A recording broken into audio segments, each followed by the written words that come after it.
Oke, di sini ada identitas perusahaan, bidang usahanya ya toko sepatu, sepatu yang tersedia pada Fionasus ada sepatu Sovela. Kebijakan pembeliannya yang pertama, setiap pembelian dikenakan beban angkut FOB shipping point, yaitu beban angkut yang ditanggung oleh pembeli. Yang kedua, setiap pembelian dikenakan PPN masukan atau feed-in sebanyak 11% dari total pembelian. Jadi setiap kita membeli, total dari pembelian itu akan dikenakan PPN masukan sebanyak 11%. Yang ketiga, pada pembelian berlaku termin 2/10 N/30. Jika ada pembelian secara kredit dan memiliki termin 2/10 N/30, artinya ialah 2/10 ini memiliki arti jika kita melakukan pembayaran setelah pembelian dalam jangka waktu 10 hari, maka akan mendapatkan diskon sebanyak 2%. Dan N/30 ini adalah jika kita melakukan pembayaran lebih dari 30 hari, maka akan dikenakan denda. Yang ketiga, yang selanjutnya untuk penjualan. Kebijakannya yang pertama ialah setiap penjualan dikenakan PPN keluaran sebanyak 11% dari total penjualan. Ini sama dengan yang tadi ya teman-teman. Dan ini juga sama dengan yang tadi. Untuk selanjutnya kita lihat ke transaksi. Yang pertama, pembelian barang dagang berupa sepatu Sovela kepada PT Swallow sebanyak 10 pasang masing-masing harga 100.000 secara tunai. Dikenakan PPN 11% dan FOB shipping point 100.000. Di sini pembelian secara tunai ya teman-teman, maka akan kita masukkan pada jurnal cash payment journal. Karena di sini dicatat semua pengeluaran kas ya teman-teman. Jadi yang diketahui yang pertama pada tanggal 1 pembelian kepada PT Swallow. Maka kita akan catat di sini pada tanggal 1 di description-nya kita isi nama toko yang teman-teman PT Swallow. Nah, jadi pembeliannya akan kita catat di purchase ini. Jadi jumlahnya tadi 10 pasang. 10 pasang dikali dengan harganya 100.000 rupiah. Nah, dapat segitu ya teman-teman. Oke lanjut, tadi dikenakan PPN 11%. Jadi dari total pembelian tadi kita kalikan dengan 11%. Maka dapat hasil PPN-nya segini ya teman-teman dari harga pembelian. Selanjutnya diketahui kita menanggung beban angkut 100.000. Oke, maka di kas ini kita akan membayar jumlah dari semua ini karena PPN dan beban angkutnya kita yang menanggung. Ini sebentar, zoom. Seperti itu ya teman-teman untuk pembelian secara tunainya. Baiklah, selanjutnya tanggal 2 diketahui dikembalikan barang dagang kepada PT Swallow sebanyak 1 pasang karena rusak dan dikenakan PPN 11%. Jadi untuk return akan kita catat di jurnal umum ya teman-teman. Seluruh return akan kita catat di jurnal umum. Tanggal 2. Nah, di sini akan kita catat nama akun ya, bukan nama toko. Ini karena dia tadi sebelumnya pembelian secara tunai, maka jika di return kas kita akan bertambah. Kreditnya ada feed-in dan purchase return. Purchase returnnya 1 pasang berarti 100.000. Feed-in-nya bisa langsung kita kalikan dengan totalnya. Untuk kasnya, kas kita isi dengan penjumlahan pajak dan purchase returnnya ya teman-teman. Jadi nanti kita jumlahkan pajak dan purchase-nya, dapat hasil segitu. Lanjut, Transaksi tanggal 3. Pembelian barang dagang berupa sepatu Sofela kepada PT Swallow sebanyak 5 pasang, masing-masing harganya 100.000 dengan syarat 2/10 N/30. Dikenakan PPN 11% dan FOB shipping point 100.000. Oke. Untuk pembelian kredit akan kita catat di purchase journal, karena purchase journal ini untuk pencatatan pembelian secara kredit, khusus untuk kredit. Oke, di sini tanggal 3. Di sini nama toko ya, teman-teman. Nama toko PT Swallow.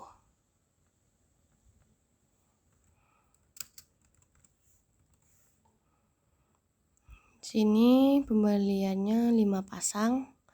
Di 5 kita kali dengan harganya per pasang 100.000.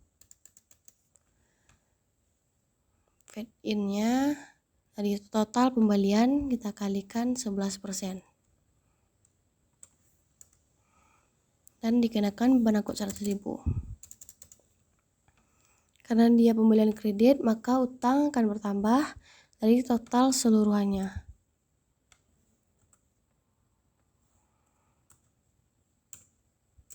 Nah, seperti itu ya, teman-teman. Oke, selanjutnya tanggal 4. Dikembalikan barang dagang kepada PT Swallow sebanyak 1 pasang karena tidak sesuai pesanan dan dikenakan PPN 11%. Jadi ini termasuk retur pembelian lagi ya. Kita akan catatnya di jurnal umum. Diketahui 1 pasang dan dikenakan PPN. Jadi tanggal 4, karena sebelumnya pembelian kredit, jadi utang kita berkurang. Utang berkurang di debit ya. Seperti itu. Lalu di sini purchase return. Sini fed in. Dia 1 pasang. Sini 100.000. Pajaknya langsung dikalikan saja. Tuh. Di total utang kita yang akan berkurang ialah sebanyak ini. Jadi lanjut tanggal 5 bayar utang tanggal 3 kepada PT Swallow. Untuk pembayaran utang kita catat di cash payment journal karena di sana untuk pencatatan kas keluar. Kreditnya sebanyak 655. Untuk cara simpelnya kita kurangi ini dengan return jumlah yang tadi dikali diskonnya tadi 2%. Nah, untuk kas yang akan kita bayarkan dengan utang kita kurangi dengan diskon tersebut. Jadi seginilah uang yang akan kita bayarkan. Selanjutnya penjualan di tanggal 6 dijual barang dagang sebanyak 2 pasang kepada Tuan Andre tunai. Dikenakan PPN 11%. Jadi dicatatnya di cash receipt journal. Di sini tanggal 6. Di description-nya kita bikin nama toko atau nama orang tersebut. Kita lihat di sini penjualan 2 pasang harga masing-masingnya 150. Karena dia dikenakan PPN jadi harga total penjualan dikali dengan 11%. Untuk kas yang akan kita terima ialah penjualan dari total dari penjualan dan PPN-nya. Seginilah kas yang akan kita terima. Selanjutnya untuk retur penjualan. Diterima kembali barang dagang dari TN Andre 1 pasang rusak. PPN 11%. Jadi catatnya kembali di jurnal umum. Sini ya teman-teman. Sales return. Ya, di sininya fade out. Jadi nanti kas kita akan kurang. Ini satu pasang 150. PPN-nya langsung dikalikan dengan harga total penjualan. Kas yang akan kita kembalikan total dari ini ditambah dengan PN-nya. Selanjutnya penjualan barang dagang. Oke, ini akan kita catat di sales journal karena pembelian secara kredit. Tanggal 8, sini bikin nama pembeli atau nama si pembeli ya. Di sini 2 pasang dikalikan dengan harga masing-masing. Oke, PPN-nya totalnya dikalikan dengan 11%. Untuk piutangnya ini ditambahkan dengan PPN gitu. Lanjut tanggal berikutnya, diterima kembali barang dagang dari Tuan Andre 1 pasang karena rusak dan dikenakan PPN 11%. Untuk retur kembali kita catat di jurnal umum. Tanggal 9, berarti di sini sales retur. Di sini fade out pajaknya tadi ya teman-teman. Dan di sini piutangnya berkurang karena telah dijadikan pengembalian. Sini pengembalian sebanyak 1 pasang di 150. Untuk PPN-nya kita kalikan seperti tadi.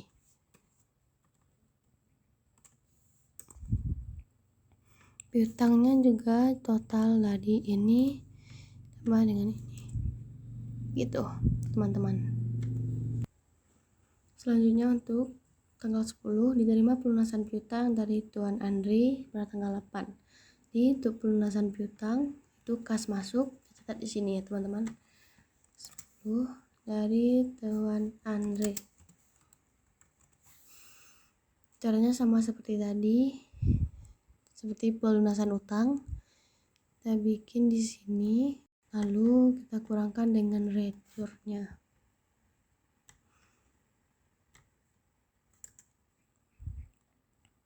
Jadi untuk diskonnya dengan ini kita kalikan 2%. Jadi kas yang akan kita terima ialah pengurangan piutang dengan diskonnya. Segini uang yang akan kita terima. Selanjutnya untuk pembayaran beban seperti ini, pembelian atau pembayaran beban seperti ini akan kita catat di kas payment journal pada kolom miscellaneous atau serba-serbi ya teman-teman. Jadi contohnya pembayaran sewa untuk bulan ini 10 juta. Totalnya 10 juta. Lalu jangan lupa diisi kas karena kita membayar 10 juta. Gitu. Selanjutnya tanggal 12 pembelian perlengkapan. Sini supplies. Amountnya 500.000. Kasnya juga kita isi 500.000. Lalu untuk memudahkan kita memposting ke buku besar nanti, kita membuat rekapitulasi. Lalu isi total seluruhan di sini. Isi totalnya di sini ya teman-teman.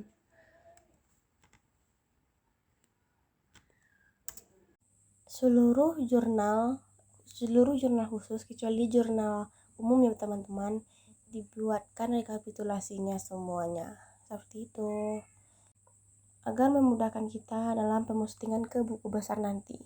Jadi kita tinggal mengambil rekapan di rekapitulasi ya teman-teman. Selanjutnya kita memposting piutang ke buku besar pemantau piutang. Pertama kita posting dulu yang di neraca.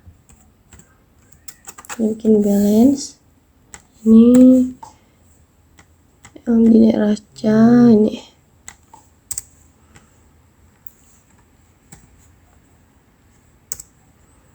Lalu kita posting piutangnya, maaf, posting ya teman-teman. Jadi kita bikin posting. Kita lihat di sini ada sales journal. Kita posting utangnya di sini. Kita tambahkan.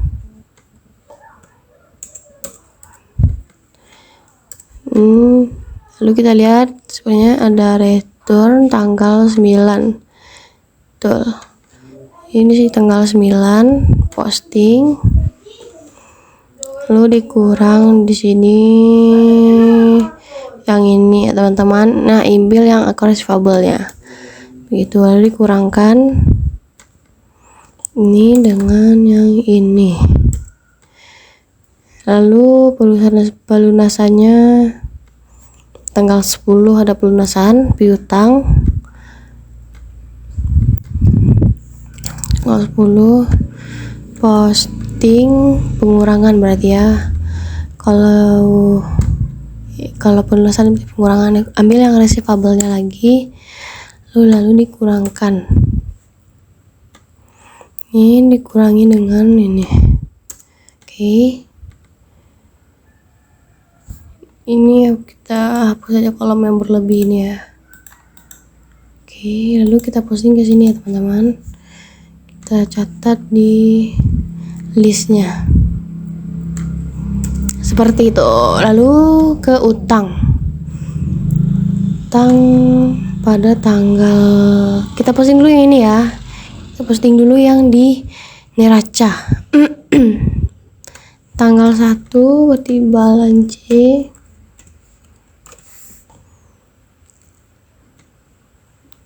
Kalau utang bertambahnya di kredit ya teman-teman. Ini utang nih. Lalu kita tambah. Oke, lanjut kita posting yang di jurnal. Aku lihat ada di tanggal 3 utang posting. Sini tambah.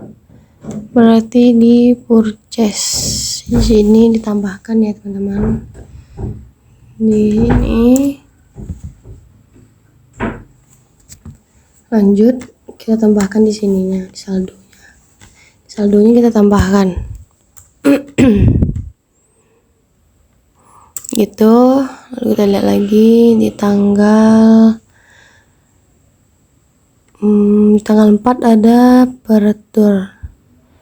retur ya teman-teman. Retur penjualan kredit, maaf. Lalu kita posting lagi di sini. Kita ambil yang payable-nya. Kita kurangkan di sini. Kurang. Oke. Lalu ada pelunasan utang di tanggal 5. Oke. Di sini tanggal 5 posting pelunasannya berarti utang kita berkurang di debit. Dan yap, payment journal yang payable ini atau enggak boleh ini ya teman-teman. Lalu kita kurangkan di sini. Oke, kita tambah di sini teman-teman.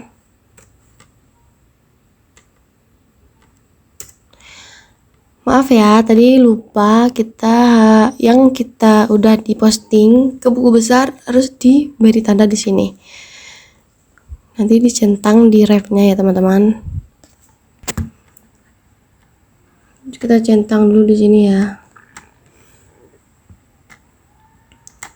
Ini kita centang.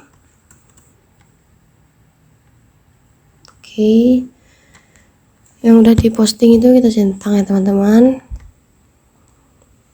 Ini khusus pelunasan aja yang dicentang di sini nih, yang bersangkutan dengan utang atau piutang aja itu teman-teman. Seperti ini.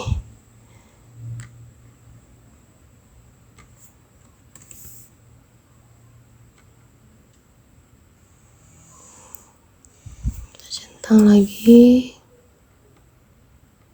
Oke, seperti itu ya teman-teman.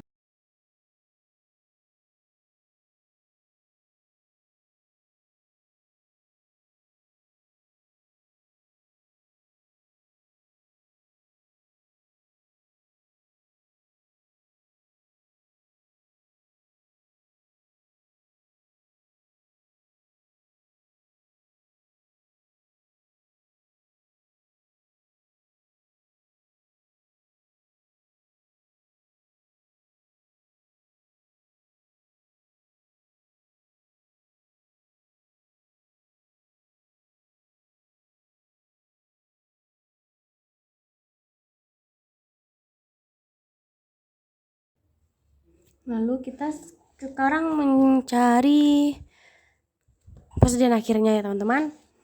Jadi di sini kita bikin dulu persediaan awalnya di sini. Persediaan awalnya ada 30 pasang.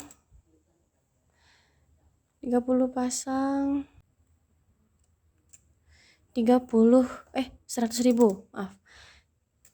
Nah, jadi sini 30 pasang dikali 100 gitu ya teman-teman.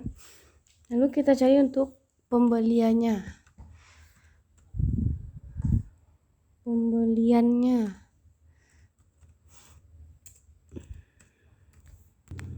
Oke, kita masukkan di sini pembeliannya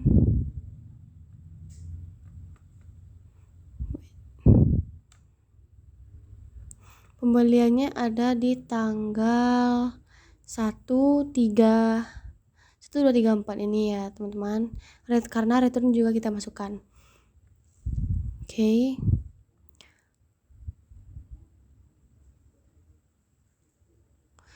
Kita catat di sini ya teman-teman. Sebentar, sini tanggal 1/2025.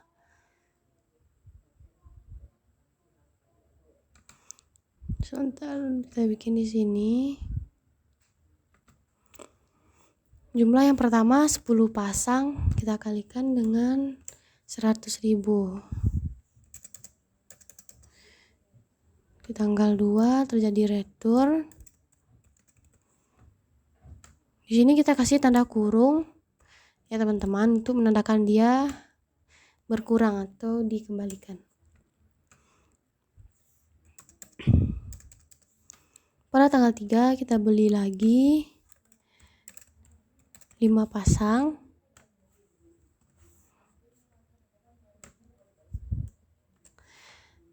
Kali 100. Pada tanggal 4 terjadi return kembali. Jadi kita catat lagi ya.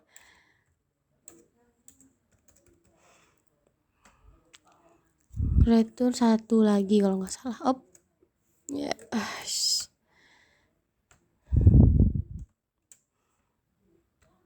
100.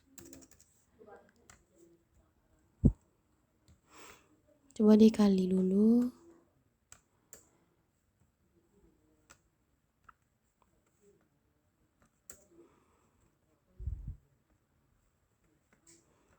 Kita kalikan dulu ya teman-teman.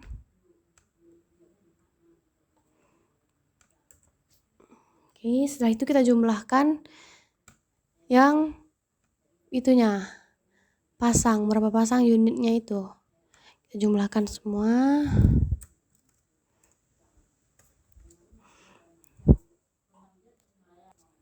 jumlahkan dari persediaan awalnya ya teman-teman.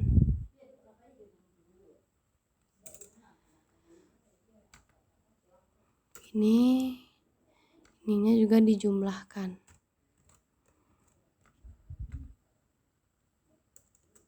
Gitu.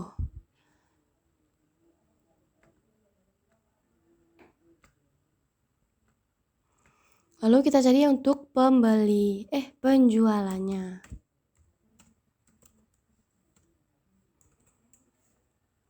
Kita lagi di sini.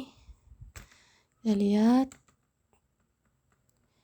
ada tanggal 6, 7, 8, dan 9. Di sana ada penjualan dan retur-returnya.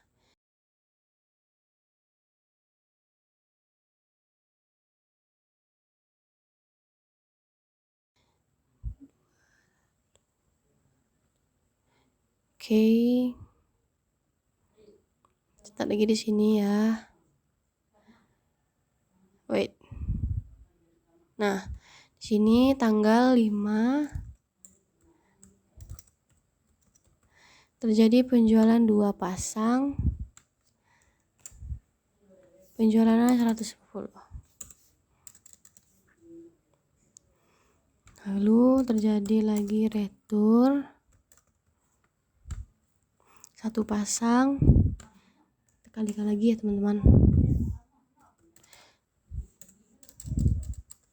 Lalu lagi tanggal 7 ada penjualan. Kita catat lagi di sini 2 pasang. 150. Kita bikin lagi jumlahnya di sini ya. Maaf, returnya dikasih kurung ya. Returnya dikasih kurung.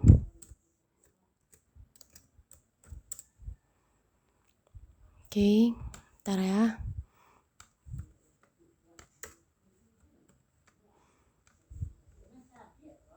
Gitu, tanggal 8 lagi terjadi retur. Kita catat lagi. Jangan lupa kasih kurung 1 add 150.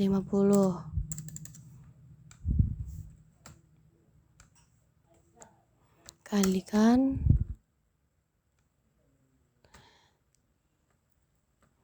kita jumlahkan kembali.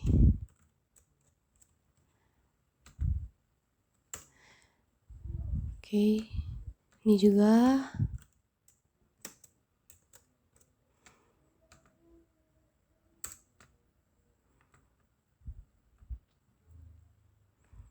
Sebentar, oke. Lalu nanti untuk mendapatkan persediaan akhirnya,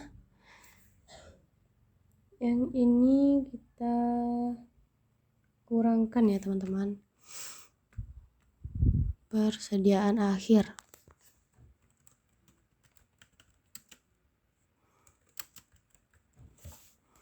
Sini. Ini kita kurangkan dengan penjualan. Lalu dikali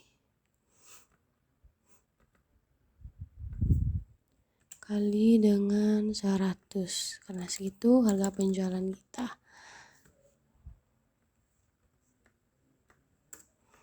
Jadi nanti hasil akhirnya segini. Untuk persediaan akhirnya ya. Persediaan akhirnya segini. 44.100.000.